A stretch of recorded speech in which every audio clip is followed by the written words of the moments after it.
మా అమ్మ నాన్నగారు నా గురించి వీడు ఎలా బతుకుతాడు ఏమిటో భయంగా ఎప్పుడు వీడు గొడవ పెట్టుకుంటూ ఉంటాడు అది ఇది అంటూ ఉంటారు. హ్మ్. అది వాళ్ళ వర్షను. నా వర్షన్ అంటే నేను న్యాయ పోరాటం. ఎప్పుడు అన్యాయం అనేది డామినేట్ చేయడానికి ట్రై చేస్తున్నాను. నేను నా నా తరఫు న్యాయం నేను కోసం ఫైట్ చేస్తాను. అది గొడవ అని బయట ప్రపంచం ఎప్పటి నుంచి చెప్పుకుంటారు. వచ్చింది ఇది? అంటే వేరే వాళ్ళని చూసా, లేకపోతే పరిస్థితులు వల్ల కొన్ని మైండ్ అలా కొన్ని మారిపోయిందా? కొన్ని ఎక్కడి నుంచి వచ్చిందో చెప్పలేము. అలా తెలియకుండా కొన్ని మనకి పరిస్థితుల వల్ల కూడా మారుతాం ఆ, మధ్యలో. అంటే నేను ఫీల్డ్కి 2000లో వచ్చినా కూడా నాన్నగారుని చిన్నప్పటి నుంచి చూస్తున్నాం కదండి. ఆయన ఎన్ని 100 సినిమాలు చేసినా కూడా పాపం ఆయన ఏ లెవెల్లో ఉండాలి, ఎలా ఉండాలి అనేది చూసాం కదా. పాపం ఆయన బాధలు చూసాం. మా అమ్మతో చెప్పుకుంటుంటే మా అమ్మ నాకు చెప్పేది. సో అది కూడా తెలియని ఇంపాక్ట్ ఉంటుంది. అబ్బా ఫీల్డ్ అంటే ఎంత కష్టమా, ఇన్ని ఉంటాయా, ఎంత గుడ్ ఉన్నా కొన్ని మైనస్ కూడా ఉంటాయి కదండి. సో అవన్నీ చూసి నాకు ఓకే ఫీల్డ్ అంటే ఇలా ఉంటుంది ఇలా ఉంటుంది అని చెప్పి ఎలాంటి బాధలు అంటే చాలా సినిమాలు తీశారు, మంచి సంపాదన. సంపాదన లేదంటే మా అమ్మ ఇప్పటికీ మా నాన్నని ఉండగా తిట్టిపోస్తుంది. ఏమంటే నేను గవర్నమెంట్ టీచర్ చేసేవాడిని, అక్కడ నాకు క్వార్టర్ ఉంది, కొన్ని రోజులు ఉంటే సొంతం చేశారు, మీరు 550 సినిమాలు చేశారు, మీరు సంపాదించిన ఏంటి, ఫ్యామిలీ మెయింటైన్ చేశారు, ఒక సొంత ఇల్లు కట్టుకున్నారు, ఇది మనకు అప్పుడే వచ్చేది కదా అంటే ఇంత పేరు వచ్చేదా నీకు.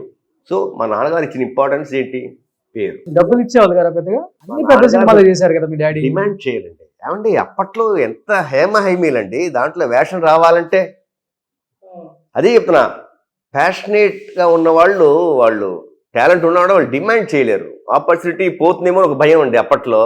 ఇప్పుడు స్కార్సిటీ ఉంది మీకు.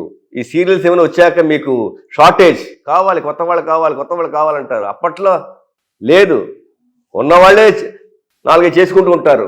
అలాంటి వాటిలో మా నాన్నగారు లాంటి పిరికితనం, సెన్సిటివ్ పర్సన్, ఇచ్చింది తీసుకుంటారు. నామాలు పెడితే మా నాన్నగారు పోయేటప్పటికి ఇన్ని చెక్కులు ఉన్నాయి, బౌన్సైన చెక్కులు. నేనైతే ప్రతి వాడు మీకు వేసేసేవాడిని. తేడా అది. సో మా నాన్నగారు ఆయన ఆ మెంటాలిటీ, గట్టిగా మాట్లాడితే మళ్ళీ క్యారెక్టర్ ఎవరేమో ఇలాంటి భయం. ఎంత టాలెంట్ ఉన్నా కూడా. ప్లస్ ఒక్క విషయం, మా డిఎన్ఏలోనో హెరిడిటేజ్ చెప్పచ్చు, నాన్నగారికి పోయేదాకా ఏ కొత్త సినిమా వచ్చినా చేయగలనా, ఏమండి నేను చేయగలనా ఈ వేషం, నాకు భయం వేస్తుందండి అనే ఒక భయం ఉండేది. అంటే ఆయన మీద ఎప్పుడు ఆయనకి ఓవర్ కాన్ఫిడెన్స్ ఉండేది కాదు, లో కాన్ఫిడెన్సే ఉండేది. అదే ఇది మా అక్కయ్య గారికి కానీ మా అన్నయ్య గారికి కానీ నాకు కానీ ఇప్పటికీ ఉంది. ఏ కొత్త ఆఫర్ వచ్చినా కూడా మేము భయపడతాం, సంతోషపడం, ఫస్ట్ భయపడతాం. ఆ భయంతో చేసేవాళ్ళం, అలా చేస్తూ ఉంటాం. ఒక్కసారి అలవాటయ్యి అబ్బా శబాష్ బాగుంది అన్నాక అప్పుడు కొంచెం రిలాక్స్ అవుతాం. అలా మా నాన్నగారికి ఆ భయం ఉండేది, నాకు ఇప్పటికీ ఆ భయం ఉంది. అందులో కే విశ్వనాథ్ గారి సినిమా వస్తే ఇంకా మా నాన్నగారికి జ్వరాలే వచ్చేస్తాయి. ఆయన సినిమా వస్తుంటే 1-4 సినిమాలు పోతాయి. ఎందుకంటే ఆయనకి డేట్స్, అందులో ఆయన కో డైరెక్టర్ గారు ఉన్నారు, నండూరి విజయ్ గారిని. ఆయనే మొత్తం సింహంలాగా మొత్తం చేసి డేట్లు ఎక్కడ ఇవ్వకుండా నో ఒక్కడి కూడా లేని చెప్పి. అసలు నాకు 3-4 సినిమాలు ఇప్పుడు పోయేది. విశ్వనాథ్ గారు డేట్స్ బల్క్ అడుగుతారు. ఆయన ఎప్పుడు ఎవరిని యూజ్ చేసుకుంటారో తెలియదు. క్రియేటివిటీ కదండి, సడన్గా ఒక ఐడియా వస్తుంది, ఈ ఆర్టిస్ట్ లేకపోతే ఆ క్రియేటివిటీ పోయింది కదా. సో ఆ భయం ఉండేది విశ్వనాథ్ గారు అంటే మా నాన్నగారికి. ఇంట్లో కూడా అలానే ఉండేవాళ్ళ, సినిమాలో ఉండే గెటప్ జాలీగా ఉన్నప్పుడు చాలా జాలీ. మాతో పాటు గోళీలు కానీ మా నాన్నగారు మాకు పేక నేర్పించారు.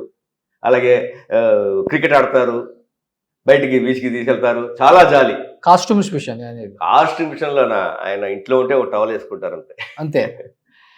ఆయన మంచి పీక్లో ఉన్నప్పుడు ఆయన మా నాన్నగారు రామకృష్ణ పరమహంస గారి డిసైపుల్, సన్యాసం పుచ్చుకుంటా అని చెప్పి కాషాయంలో ఒక 5 శంకరాభరణం టైంలో మీకు మంచి పీక్లో ఉన్నారు. ఆయనకి ఫస్ట్ నుంచి అదే చెప్తున్నాగా, ఆయనకి కూడా ఆధ్యాత్మికత అనేది సైడ్ బై సైడ్ ఉంది, ప్రొఫెషన్. సడన్గా సన్యాసం అని చెప్పి ప్యాంటు షర్టు చెప్పులు ఇవన్నీ అసలు వాడడం మానేశారు. కాషాయ వస్త్రాలు 5 ఏళ్ళు లాస్ట్లో. ఒక్కొక్కప్పుడు అసలు వెళ్ళిపోతాను నేను ఫ్యామిలీ వదిలేసి చెప్పి మా అందరికీ గుండు కొట్టి చేసి, 4 పక్కనున్న లాల్బరి గారు కానీ వీళ్ళు కానీ దివాకర్ ఇలాంటి వాళ్ళు ఉన్నారు కదా, సిరిమల సీతారామశ్రీ గారు అందరూ, ఏ రంగారావు నీకు బుద్ధుందా, ఏంటి ఇప్పుడు సన్యాసం, ఏంటి సన్యాసం అంటే ఇప్పుడు కాదు, అన్ని డ్యూటీస్ అయిపోయాక అప్పుడు పుచ్చుకోవాలి, అంతేగాని ఇప్పుడు మధ్యలో ఇలా వదిలేకపోతారు అని చెప్తే. ఎందువల్ల వచ్చిందో ఆయనకు ఆలోచన?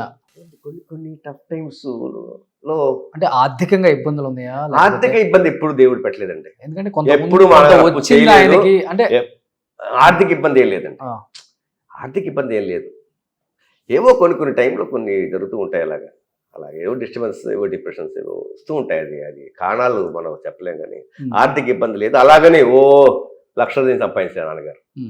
ఆయన వెళ్ళేటప్పటికి ఒక్క అప్పు లేదు. సాలిగ్రామంలో పెద్ద ఇల్లు మిగిల్చారు. 4-5 లక్షలు బ్యాంక్ బ్యాలెన్స్ మిగిల్చారు.